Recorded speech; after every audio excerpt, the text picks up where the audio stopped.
Hello students, class 12th। मैं वामन महाजन आपको economics पढ़ाऊँगा और ये सारा पूरा प्रोजेक्टर पे होगा, तो प्लीज़ इस लेक्चर को पूरा देखना। थोड़ा सा इन्फॉर्मेशन मैं दे देता हूँ। ये जो चैप्टर है 5 मार्क्स का आएगा, जिसमें x मार्क्स का एक क्वेश्चन आएगा और 4 मार्क्स का एक क्वेश्चन आएगा।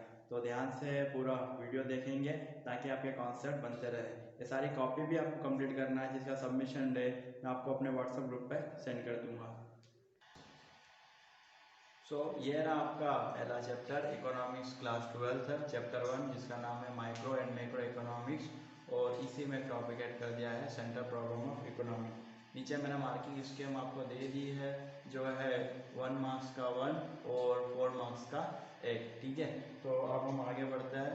तो इस मार्किंग स्कीम को आप अच्छे से लिख सकते हैं। 1 मार्क्स का 1 आ रहा है और 4 मार्क्स का 1। तो काफ़ी ईजी क्वेश्चन है, 4 क्वेश्चन है जो कि रिपीटेडली यूज होते हैं।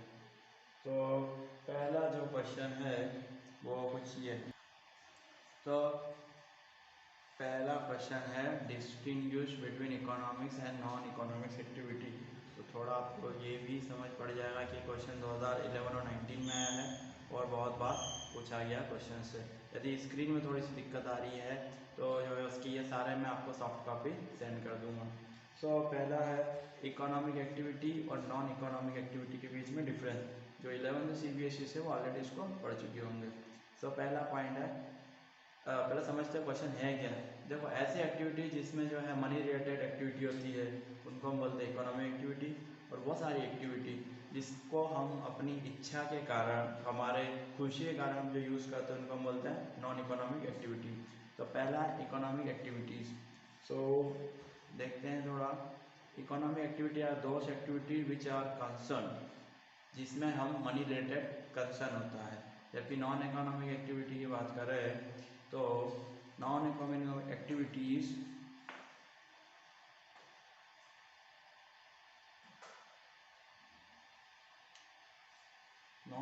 Activities are those activity which are not concern with wealth, क्योंकि वेल्थ से रिलेटेड नहीं हो, with wealth but performed out of emotion and pleasure, जो कि हम हमारे खुशी और इमोशंस के कारण करते हैं। जैसे किसी के बर्थडे पे जाना, मंदिर में जाना या फिर घूमने जाना, ये पैसे की मदद से ही होता है विथ हेल्थ, बट ये हमारा इमोशन और प्लेजर्स यानी हमारी खुशी के लिए होता है।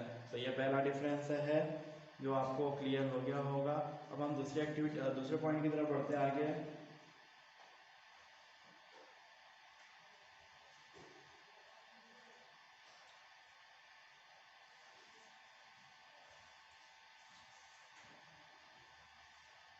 This activities are done for earning wealth. ये जो है एक्टिविटी हम करते हैं पैसे कमाने के लिए। जैसे कोई दुकान खोलता है, मैं कोचिंग कर रहा हूँ, कोई हॉस्पिटल खोलता है, तो ये जो एक्टिविटी रहती है पैसे कमाने के लिए होता है।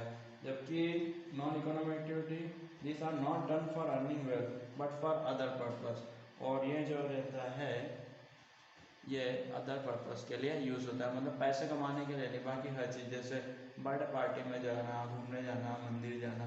ठीक है, तो ये हमारा दूसरा पॉइंट है। अब हम बात करते हैं तीसरे पॉइंट की तरफ।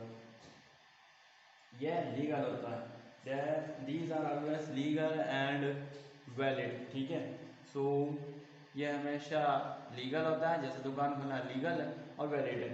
लेकिन कुछ नॉन एक्टिविटी रहती है क्योंकि लीगल नहीं रहती, they are not always legal. जैसे गैम्बलिंग करना है ना, जुआ खेलना, पैसे लगाना। ठीक है, तो ये सारी चीज़ें जो रहती है वो लीगल नहीं होती है।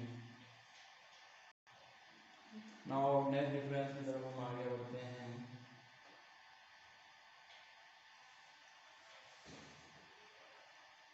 These are done for the fulfilling the wants of men। ये जो है हम अपनी इच्छाओं को पूरा करने के लिए करता है। इंसान पैसे कमाता है ताकि वो उसके इस्तेमाल कर सके, जो भी उसकी इच्छाएं रहती है। जैसे हमारी कुछ इच्छा है, हमें जो है एक और घर लेना है, कार लेना है। ठीक है, तो ये हमारी इच्छाओं के अकॉर्डिंग होता है। और नॉन इकोनॉमिक जो एक्टिविटी है, these are the done for the fulfilling desires and emotion. ये हम हमारी इच्छाओं और इमोशन के कारण करते हैं। तो ये 4 पॉइंट है। ठीक है, एक पॉइंट और मैं बता देता हूँ। ठीक है, बिकॉज यदि भूल जाओ तो आप एक और यूज़ कर सकते हो। This activity are measured by money. इनको पैसे से मेजर किया जाता है ना। और जो ये खुशी होती है जब हम किसी के बर्थडे पर जाते हैं, मंदिर जाते हैं या घूमने जाते हैं, तो इसको हम नहीं मेजर कर सकते। This activity are not measured in by the money, और इसको मनी से मेजर्स नहीं कर सकते। तो कुल मिला के क्वेश्चन है जिसको जो है आपको करना है, आप चाहे तो इसका स्नैपशॉट ले सकते हो, उसको जूम कर सकते हो, अदरवाइज ये सारी चीज़ें मैं आपको दे रहा हूँ PDF में, ठीक है। तो ये हमारा पहला क्वेश्चन है। हाँ, नेक्स्ट क्वेश्चन है हमारा, right the 4 points of importance of macro economics. देखो दो टाइप्स की इकोनॉमिक्स होती है, एक माइक्रो इकोनॉमिक्स और मैक्रो इकोनॉमिक्स। सो इकोनॉमिक्स तो आपको पता है जिसमें हम वेल्थ के रिलेटेड टर्म्स को स्टडी करते हैं। अब इकोनॉमिक्स को दो भागों में बांटा गया है, माइक्रो और मैक्रो। जब हम एक छोटे लेवल की बात करते हैं that is called micro economics, और जो बड़े लेवल की जब हम बात करते हैं उसे हम कहते हैं मैक्रो इकोनॉमिक्स। तो हमें बड़े लेवल पर बात करना है, यानी देश की गरीबी हटाना है, तो एक व्यक्ति को तो हम हटा नहीं रहे, पूरे देश के हटा, और इस टर्म्स को हम बोलेंगे मैक्रो इकोनॉमिक्स। जैसे पेंडेमिक अभी आई है कोरोना, तो एक परिवार को थोड़ी ना हमको बचाना है, पूरे देश को बचाना है, तो ये सारी चीज़ क्या आ जाएगी हमारी मैक्रो इकोनॉमिक। तो इसके इंपॉर्टेंस पॉइंट है, ठीक है, और इसमें थोड़ा कोऑपरेट कीजिए, ठीक है, क्योंकि मुझको भी लग रहा है कि क्लैरिटी क्लियर नहीं है, ठीक है, फिर भी जो सारी चीज़ें मैं कोशिश करूँगा कि आपको मिल जाए। पहला है help in the making executing government economic policies. इसमें जो रहता है, जो हम पॉलिसीज बनाते हैं गवर्नमेंट की, वो मैक्रो इकोनॉमिक्स में स्टडी होती है, क्योंकि एक व्यक्ति के लिए तो हमको बचाना ही नहीं था, पूरे देश को बचाना था, ठीक है। तो अभी जैसे लॉकडाउन हुआ तो एक व्यक्ति के लिए नहीं लगा, वो पूरे देश के लिए लगा। तो गवर्नमेंट पॉलिसी जो भी बनती है वो मैक्रो से बनती है, ठीक है। दूसरा पॉइंट है हेल्पफुल फॉर माइक्रो इकोनॉमिक्स। अब माइक्रो इकोनॉमिक्स के लिए कैसे इसके लिए स्टडी रहेगा, तो ऐसा इसके लिए इस तरह समझ सकते हैं कि यदि एक व्यक्ति गरीब रहेगा उसको हमने ठीक कर दिया, फिर हमने अगला गरीब है उसको हमने जो है अमीर बना दिया, तो इस करके हमने पूरे देश को जो है गरीबी से दूर कर दिया, और ये क्या हो गया macro economic. So helpful for macro economics. Third point जो है हमारा, वापस मैं बता रहा हूँ, इस चैप्टर में से 4 मार्क्स का आने वाला, ठीक है। मेजरमेंट ऑफ इकोनॉमिक डेवलपमेंट, ठीक है, इकोनॉमिक डेवलपमेंट के लिए यूज होता है। सो मैक्रो इकोनॉमिक्स डील्स विथ, ठीक है, माइक्रो डील्स विथ एग्रीगेट, मतलब ये पूरा सम जो है सभी पे पूरा इकट्ठा मिलकर ये करता है, जैसे आउटपुट हो गया, कंज्यूमशन हो गया, जिससे हम ये बता सकते हैं कि देश का डेवलपमेंट हुआ है या नहीं हुआ है। मैक्रो मतलब हमने सम कर लिया, यदि लोग बहुत सारा पैसे खर्च कर रहे हैं, उनकी इनकम बहुत सारी है, तो हम ये मानेंगे कि हमारा देश जो है डेवलप्ड है। और फोर्थ पॉइंट है इसका, study of inflation and deflation.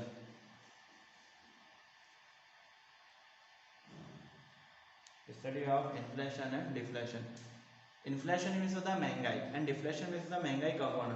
पहले जो है गोल्ड के प्राइस काफ़ी कम थे, 32-33 रुपीज़ पर 10 ग्राम, और अब जो ये हो गया 54-55 1000 रुपीज़ 10 ग्राम। तो जो है ये बहुत बड़ी जो है इसमें इन्फ्लेशन हो गया, महंगाई हो गई। ऐसे हर चीज़ में भाव बढ़ गए हैं, जैसे पेट्रोल की कीमत बहुत ज़्यादा बढ़ गई है, ठीक है, सीमेंट, यदि कंस्ट्रक्शन करना तो सीमेंट की प्राइस बहुत बढ़ गई है। तो हम मैक्रो इकोनॉमिक्स से स्टडी ऑफ इन्फ्लेशन और डिफ्लेशन भी स्टडी कर सकते हैं। तो ये हमारा दूसरा क्वेश्चन हो गया है। अब हम तीसरा क्वेश्चन पढ़ने वाले हैं। अगला हमारा जो क्वेश्चन है वो question number 9, what is the production possibility. ठीक है, क्या होता है प्रोडक्शन पॉसिबिलिटी, ठीक है। तो देखो प्रोडक्शन मीन्स होता है प्रोड्यूस करना है, पॉसिबिलिटी मतलब क्या क्या। फॉर एग्जांपल आपके पास 1 एकड़ खेत है, तो आप इससे क्या क्या प्रोड्यूस कर सकते हैं। हो सकता है कि आप इस पूरे पे गेहूँ उगा लें, या हो सकता है कि आप इस पूरे पे चावल उगा लें, हो सकता है कि आप सब्जियां उगा लें या फल उगा लें। पर है कि आपके पास केवल 1 ही एकड़, आप इसमें अपनी सारी इच्छा पूरी नहीं कर सकते, आपको कहीं ना कहीं सेक्रीफाइस करना पड़ेगा। सिमिलरली हमारे पास भी रुपये रहता है, लेकिन हम हमारी हर इच्छाओं को पूरी नहीं कर सकते। तो प्रोडक्शन पॉसिबिलिटी क्या होता है, production possibility frontier is a graph, ये ग्राफ होता है depicting all the possible combination of 2 goods. इसमें 2 गुड या दो गुड्स का जो है कॉम्बिनेशन बताया जाता है, that can be produced in the economy by making an efficient, जिसमें हम efficient रूप से जो है उसको प्रोड्यूस कर सकते हैं। efficient and full utilization of all the resources, और सारे रिसोर्सेज का फुल यूटिलाइजेशन कर सकते हैं। And given state of technology, हमारे पास टेक्नोलॉजी फिक्स होता है, ठीक है।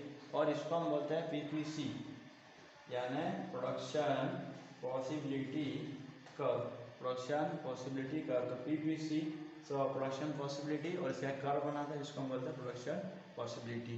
तो ये हमारा एक क्वेश्चन हो गया। नेक्स्ट और वेरी इंपॉर्टेंट क्वेश्चन है, या लास्ट क्वेश्चन कह सकते हैं इसका, डिफरेंस बिटवीन माइक्रो इकोनॉमिक्स और मैक्रो इकोनॉमिक्स। तो ये तो 11th में बहुत से बच्चों ने पढ़ा है और 11th में इवन सबसे ज़्यादा पूछे जाने वाला है क्वेश्चन है माइक्रो इकोनॉमिक्स और मैक्रो इकोनॉमिक्स। ठीक है, तो इसका डिफरेंस आपके पास यदि इजी वे में लिखा हो तो वो, अदरवाइज ये भी एक इजी वे है। ठीक है, तो अभी माइक्रो और मैक्रो मैंने आपको एक्सप्लेन कर दिया था, एक बार और समझ लेते हैं उसको। माइक्रो की बात करता है, it is a branch of economics which studies the individual variable, जिसमें इंडिविजुअल वेरिएबल की बात करते हैं। ठीक है, आपको इसमें इतना ही लिखना है। ठीक है, और यहाँ पर जब हम मैक्रो इकोनॉमिक्स की बात करते हैं, that is the branch of economics science which studies the aggregate economic variable, जिसमें हम एग्रीगेट यानी सभी के बारे में बात करते हैं। ठीक है, तो ये हमारा जो है माइक्रो मैक्रो का पहला डिफरेंस हो गया। जब एक की बात करें तो माइक्रो और एक से अधिक की बात करें तो macro. It has a narrow scope, इसमें नैरो स्कोप रहता है क्योंकि हम एक व्यक्ति की बात कर रहे हैं, है ना, इसी को हम बोलते हैं नैरो स्कोप। और next it has a wider scope, इसमें जो है it has a wider scope, इसका बड़ा स्कोप होता है क्योंकि इसमें एग्रीगेट पूरे देश की बात करता है। जैसे इसमें लिखा हुआ है here we study about national and international market. So I hope कि आपको दो डिफरेंस समझ में आ गए होंगे। अब तीसरा इसमें हम बात करते हैं कि इसमें किस किस की स्टडी करते हैं। इंडिविजुअल डिमांड, एक व्यक्ति क्या डिमांड है, जैसे मेरी डिमांड है मुझ पर पेस्ट्री खाना है। इंडिविजुअल सप्लाई, एक व्यक्ति क्या सप्लाई कर सकता है। इंडिविजुअल इनकम, मेरी कितनी इनकम है, आपकी कितनी इनकम है। इंडिविजुअल इन्वेस्टमेंट, मैं कितना पैसा लगाता हूँ। और इंडिविजुअल कंज्यूप्शन, मैं कितना कंज्यूम करता हूँ, एक रोटी, दो रोटी।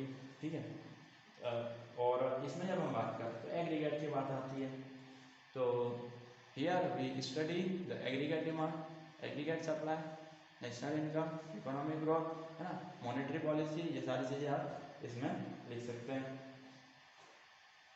और हम बात कर रहे हैं नेक्स्ट एम्स, भाई माइक्रो स्टडी हम क्यों करते हैं, एक व्यक्ति के लिए क्यों करें study. It aims to analyse the behaviour of individual economy, इसमें हम इंडिविजुअल के बिहेवियर को समझेंगे क्योंकि जब हम एक व्यक्ति के बिहेवियर को समझेंगे तो हम बाकी को भी समझने में आसानी से स्टडी होगा। और जब हम बात करेंगे इसमें मैक्रो का, it aims the analysis the behaviour of aggregate, हम इसमें पूरा उसकी स्टडी करते हैं। Its objective to study the problem, policy, principle and relating to the full employment. So aggregate का बिहेवियर इसमें करते हैं, इसमें इंडिविजुअल का। So ये सारे 4 क्वेश्चन जो थे वो रिपीटेडली यूज़ होते हैं और आपको इन्हें लिखना है। मैं इनकी फ़ोटोस एक बार आपको सेंड कर दूंगा और जहाँ भी डाउट है आप मुझे कॉल कर सकते हैं, वीडियो कॉल कर सकते हैं। ठीक है, और जूम पे हम बहुत जल्दी मिलने वाला है। ठीक है।